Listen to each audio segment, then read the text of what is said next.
কি অবস্থা বন্ধুরা, আছেন নি ভালো সবাই? আমি আর আমার বন্ধু চলে গেছি ঢাকা আফতাবনগরের ভিতরে ঘোরার জন্য।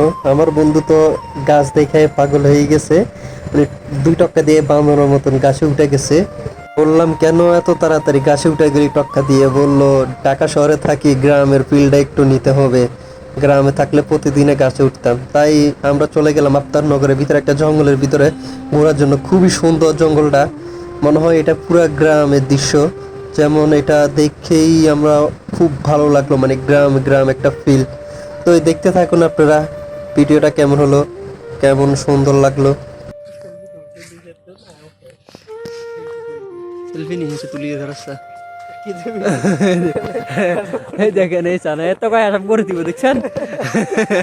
আজ তুই ইউটিউবে দিব বন্ধু, তুই আর চিনিস না, আমি জানি তুই চাবি তোর ভিডিও, তোর ভিডিও তুই চাবি, আরে কোনো লাভ নাই। এই যে দেখেন কত সুন্দর জঙ্গলটা, কত সুন্দর জঙ্গলটা। আর এমন জঙ্গল আইছি পরে ভিডিওতে আমরা দেখামু কই গেছি।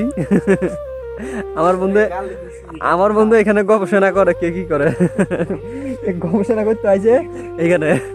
গবেষণা করতে করতে গাছের গাছ উঠে গেছে, কিভাবে কেউ আসেনি কোনো বান্ধি দেখতে আছে। এটা হচ্ছে ঢাকা আফতাবনগরের ভিতরে গবেষণা চলতেছে আমাদের এই বাইক নিয়ে আমরা ঘুরতে ট্যুরে চলে আসছি। ভাই বিশ্বাস করবো আমরা কেউ গ্রামে আছি, মনে হয় আমরা ঢাকা শহরের ভিতরে আছি। কত হ্যাঁ, মনে হয় আমরা ঢাকা শহরে আছি যে কোথায় আমরা এখন, মনে হয় আমগো বটতলা বাজারে আছি।